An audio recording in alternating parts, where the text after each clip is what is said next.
कन्नौज में सपा ने आयोग पर वोटर लिस्ट से सपा के मतदाताओं के वोट काटने के आरोप लगाए हैं। सपा का आरोप है कि जानबूझकर भाजपा के इशारे पर सपा को जिताने वाले बूथों पर वोटरों की कटौती की गई है। इसे लेकर जल्द ही सपा का प्रतिनिधि मंडल अफसरों से मिलने की तैयारी कर रहा है। सपा के वरिष्ठ नेता जय कुमार तिवारी भुवन ने मतदाता सूची पुनरीक्षण अभियान में लगे कर्मियों पर यह आरोप लगाए हैं। उनका कहना है कि भाजपा के इशारे पर सपा के बूथों पर वोटरों के नाम काटे गए हैं। उन्होंने कई बूथों का जिक्र करते हुए कहा कि जानबूझकर वोटर लिस्ट में गड़बड़ी की गई है।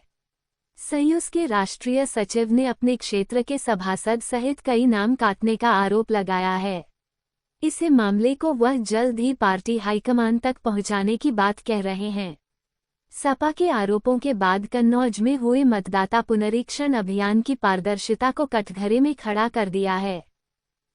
लगाया गया है कि सपाइयों के वोट काटे जा रहे, क्या पूरा मामला है? बहुत बड़े पैमाने पर जो ये अभी 23 जनवरी को जिला प्रशासन कलेक्टर के द्वारा जो मतदाता सूची जारी की गई है, उसमें एक सोची समझी रणनीति के तहत समाजवादी पार्टी के जो भी बूथ हैं, मजबूत बूथ जो हमेशा पार्टी हमेशा जीतती है, उन बूथों पर एक जानबूझकर हमारे लोगों के बहुत बड़े पैमाने पर वोट काटे गए।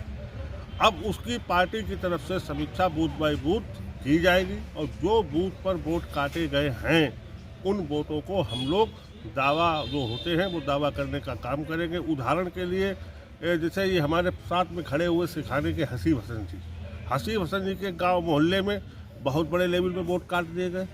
कन्नौज शहर का जो एक समाजवादी पार्टी से सभासद है मंटू राठौर सभासद रहा, उसका वोट काट दिया गया।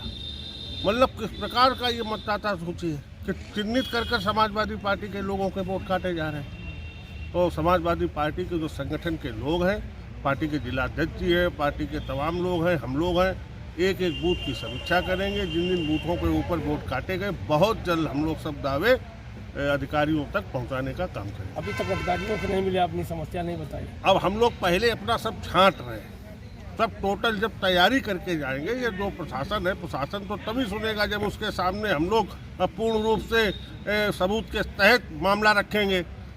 नहीं तो हमारे नेता ने 18,000 कुछ वोटों को जो लिस्ट से काटे गए थे वो चुनाव आयोग को भेजे गए, जब उस पर कोई कार्रवाई नहीं हुई तो हम लोग कमजोरी के साथ नहीं, जो हम लोगों के वोट काटे गए उनका चिन्हितीकरण कर विद प्रूफ जिला प्रशासन को देने का काम करेंगे। कॉन्फ्रेंस की गई है, किस तरीके से वोट सपाइयों के काटे जा रहे हैं, क्या पूरा मामला है? देखिए, समाजवादी पार्टी का जो बेस वोट है उसको भारतीय जनता पार्टी के इशारे पर जो अधिकारी हैं वो काम कर रहे हैं। हमारे शेखाना जो BLO हैं हमने अपने वोट ऑनलाइन 175 वोट समथिंग बनवाए थे, 173 वोट, उसमें 135 वोट बन के आए और उसी बूथ पे मेरे बूथ पे 90 वोट काट दिए। कल रात में जब लिस्ट मेरे हाथ में लगी तो मैंने उसमें चिन्हित किया, मैंने 5 मिनट के अंदर 25 वोट तो ऐसे चिन्हित कर दिए कि ये फर्जी काट दिए वोट। तो बड़े पैमाने पे घपला हो रहा है। तो ये वोटर लिस्ट का एक प्रमाण आपको हम बता रहे हैं। इस तरीके से 487 बूथ हैं, 487 बूथों पे कितना बड़ा घपला होगा आप खुद बताइए। और लोकसभा में तो लगभग 2300 बूथ हैं। तो ये बड़े पैमाने पर घपला भारतीय जनता पार्टी के इशारे पर किया जा रहा है। इसकी जांच हम लोग करवाएंगे। अभी तक आपने अपने हाईकमान को अवगत किया? नहीं, अभी नहीं, अभी तो कल रात में ही जानकारी हुई। अब लिस्ट चेक नहीं किया थी, अभी खाली मेरे बूथ की मेरे पास आई थी, किसी द्वारा मिल गई तो मैंने चिन्हित किया उसमें। अब हम अपने हाईकमान को बताएंगे, तब आगे जो फैसला होगा वो लिया जाएगा।